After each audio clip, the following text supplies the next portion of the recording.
news monitoring app that fixed Twitter, is turning into an enterprise product and will start charging subscriptions.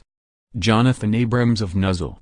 Nuzzel, the app that lets you see news headlines ranked by their importance to your friends on social media, is changing direction, according to CEO and founder Jonathan Abrams. The original Nuzzel app essentially fixed the biggest problem with Twitter. While Twitter lets you see an incoming stream of news headlines, it doesn't present them based on their relevance to you or your social network. Nuzzel sorted through news stories and ranked them according to who had shared them most, and most recently, on Facebook, Twitter, and LinkedIn. The result was a useful, customized news feed that did not require any curation effort from users. The company will now focus on a new subscription-based product for professionals and businesses that lets people monitor the news media for keywords and topics. Nuzzel Media Intelligence is currently being tested with a few dozen users, Abrams told Business Insider.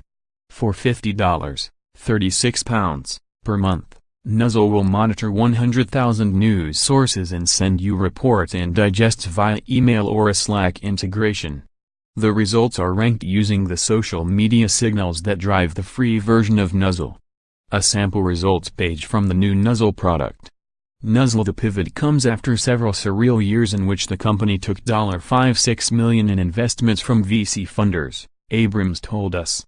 While Nuzzel was wildly popular with its users, who tended to be journalists and venture capitalists, that user base was small. The app gained only 1 million or fewer monthly active users. That left Abrams in the position of frequently receiving praise from the app's high-profile addicts, such as Matt Cutts, the ex-head of the anti-web spam team at Google, Nikesh Arora, the former vice chairman of SoftBank, and Mark Benioff, CEO and founder of Salesforce, but not actually having a viable revenue stream to keep it going. So many investors use Nuzzel and love it. We could have kept getting more money, Abrams said. But the reality is that it was never going to turn into a business. Nuzzel tried adding an email newsletter product and a messenger chatbot to complement the app, but the reality is that most people get their news from their Facebook news feed. That's ironic, because Abrams was the founder of Friendster, a forerunner to Facebook whose patents were ultimately acquired by Mark Zuckerberg's company. At Apple, Twitter, Facebook, at every one of those companies there are people who use Nuzzel. It's flattering, but ultimately it's not a business, Abrams says. What people are actually using, to get their news, is Facebook, for better or for worse. Probably worse because people are getting fake news from Facebook.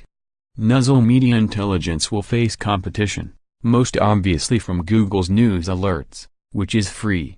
Abrams sees a wide range of positions in the news monitoring business, from legacy services like LexisNexis to newer VC-funded dashboards like London's Signal Media. Prices range from $0, Google, to $15,000, £10,900, per month.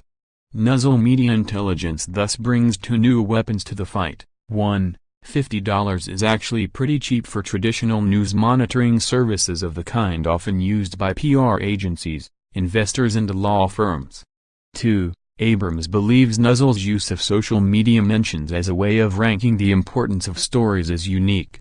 We have already received requests from other companies for API access to our media intelligence reports and our news search technology, and we plan to make significant investments in our platform, and build integrations with other business software systems, such as sales and marketing software, Abrams said.